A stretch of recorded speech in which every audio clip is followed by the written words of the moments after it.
स्नान का महत्व, इम्पोर्टेंस ऑफ बाथ। इसमें क्या है, हम तो रोज करते हैं, कौन सी विशेषता है? तो नहीं दोस्तों, स्नान का एक अपना धार्मिक महत्व है जिसका ज्ञान हमें हर व्यक्ति को होना चाहिए। इसलिए हमने आपके पब्लिक इंटरेस्ट में ये वीडियो बनाया है।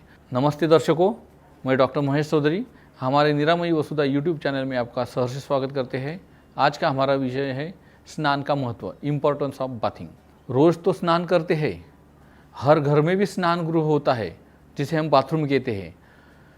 तो स्नान का क्या महत्व है, धार्मिक विधि, धार्मिकता से उसका क्या महत्व है, ये हम आज की वीडियो में जानेंगे।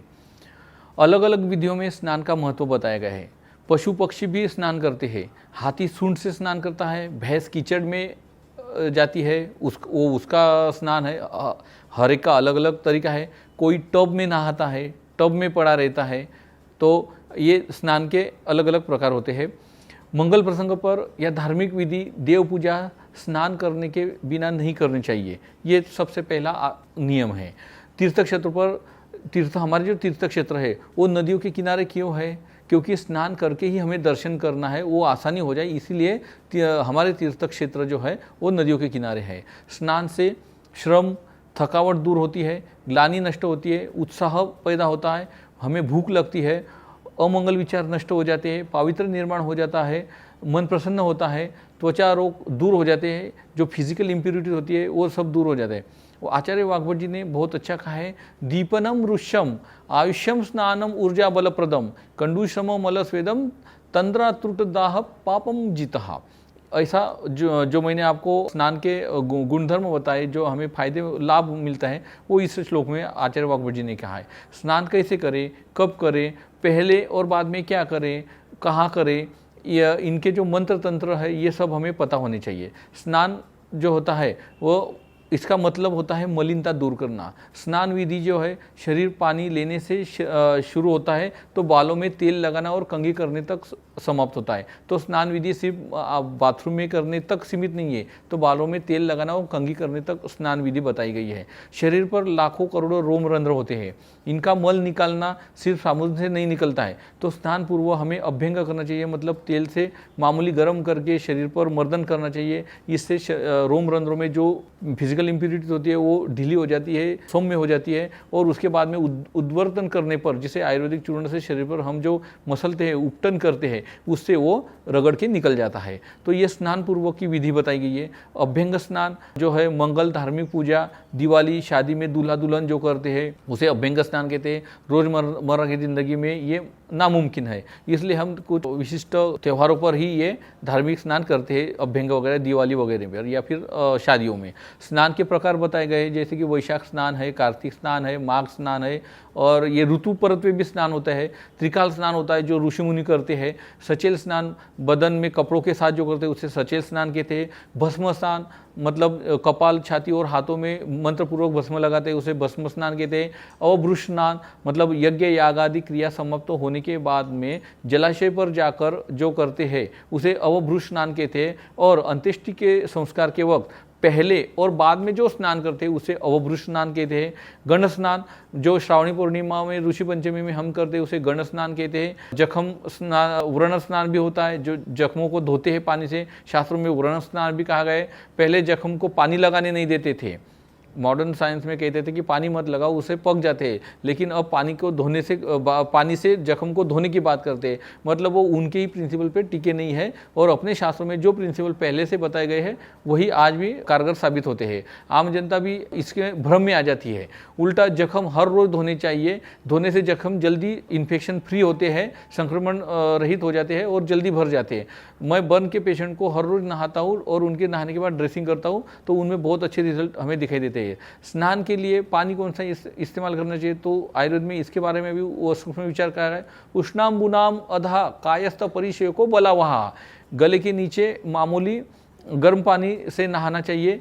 ते नहीं वो जो उत्तमांगस्य बलहत केश चक्षुषाम, वही गर्म पानी सर से न लेते हुए पहले पाँव से लेना चाहिए, उसके बाद में सर से लेना चाहिए। तो इससे बाल और आंखों पर विघातक परिणाम नहीं दिखते हैं। अगर आप डायरेक्ट गर्म पानी सर पे लेंगे तो आपकी दृष्टि और आपके बालों के लिए वो विघातक साबित होता है। इससे बाल गिरना, पकना, ये समस्या शुरू हो जाती है, दृष्टि मंद हो जाती है। शावर बात गर्म पानी से बिल्कुल नहीं करना चाहिए। जो शावर बात लेते हैं, डायरेक्ट पानी सर पर आता है, तो वो गर्म पानी से बिल्कुल नहीं करना चाहिए। ठंडे पानी के स्नान के बारे में क्या है, आपने वो गाना तो सुना ही होगा, ठंडे ठंडे पानी से नहाना चाहिए। लेकिन हमेशा ठंडे पानी से स्नान करते को शास्त्र सम्मति नहीं देता है। आयुर्वेदीय परिभाषा में ठंडा पानी शैत्य, जड़त्व और कफ प्रधान गुणात्मक होता है। धूप काल में शीत जल से और बरसात में और सर्दियों के दिनों में गर्म पानी से ही नहाना चाहिए। खुद की प्रकृति और सहन शक्ति को देखकर ही स्नान करना चाहिए। प्रकृति के विरुद्ध, काल के विरुद्ध स्नान का पानी विपरीत लेने से, मतलब धूप काल में आप गर्म पानी से ले रहे हो और सर्दियों में और बरसात में ठंडे पानी कर रहे हो, तो ये हो गया आपका काल के विरुद्ध। ऐसा पानी लेने से विविध प्रकार के दोष और व्याधियाँ आपको लग सकती है। बरसात में गंदे पानी में स्नान नहीं करना चाहिए, डुबकी नहीं लगानी चाहिए।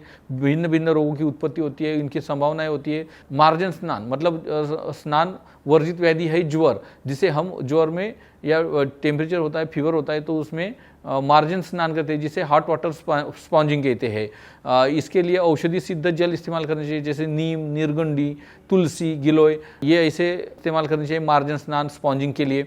टब बात, जिसे हम कटी स्नान कहते हैं, विशिष्ट अवयवों की विकृति दूर करने के लिए। पंचामृत स्नान, पूजा देवों के लिए दूध, दही, घी, शक्कर, जिसे हम पंचामृत कहते हैं, उनसे पंचामृत स्नान देवताओं का करना चाहिए। स्नान कब करें, तो प्रातःकाल विधि है, प्रातःकाल में करना चाहिए। दंत धावन और अभ्यंग व्यायाम समाप्त होने के बाद में स्नान करना चाहिए। सूर्योदय के पूर्व करना चाहिए और सूर्योदय के पहले ही ये सब विधि, प्रातः विधि निपट लेनी चाहिए। मेहनत करके जब पसीना आना खत्म हो जाता है तब जाकर स्नान करना चाहिए। दोपहर में भी स्नान कहा गया है, जिसे मध्याह्न स्नान कहते हैं। सूर्यास्त पूर्व करने वाले स्नान, जिसे सायं स्नान कहते हैं। स्नान के पूर्व खाना कभी नहीं खाना चाहिए, इससे आम दोष पैदा हो जाता है। स्नान किसने नहीं करना, तो उसके लिए कहा है, अर्धित नेत्रास्य कर्ण रोगाति सारीषु आत्मान पीनसा अजीर्ण मुक्तम वत्सुच गर्हितम, ऐसा वाग्भट जी ने कहा है। खाना खाने के तुरंत बाद और अर्धित मतलब बेल्स पाल्सी वाले पेशेंट ने स्नान नहीं करना चाहिए। स्नान से क्या लाभ होता है, चरक जी ने बहुत अच्छा कहा है, पवित्रम दृश्यम आयुष्यम श्रम स्वेद पलापहम शरीरम बल संदनम स्नानम ऊर्जस्करम परम, मतलब शरीर पवित्र और निर्मल हो जाता है। यह वृक्ष है, पौरुष्य बढ़ाने वाला होता है, दीर्घायु होता है, थकावट और पसीना दूर करता है, मल को दूर करता है, शारीरिक बल बढ़ाता है, हमें ओज की वृद्धि करता है, हमारा ऑरा बढ़ाता है, हमें कॉन्फिडेंस देता है। तो ऐसे गुणधर्म स्नान से हमें प्राप्त होते हैं, इसलिए हर रोज शास्त्रीय पद्धति से हर व्यक्ति ने स्नान करना चाहिए। तो दोस्तों, ये थी स्नान के बारे में विस्तृत वर्णन। तो हम आशा करते हैं कि आपको ये स्नान का महत्व और स्नान कैसे करना चाहिए ये सब विवरण आपको अच्छा लगा होगा। अगर अच्छा लगा है तो हमारे यूट्यूब को जरूर सब्सक्राइब कीजिए और ज़्यादा से ज़्यादा इसे शेयर कीजिए, हमारे यूट्यूब चैनल को वॉच कीजिए, बेल आइकन दबाइए, दोस्तों के साथ में शेयर करना ना भूलिए। धन्यवाद।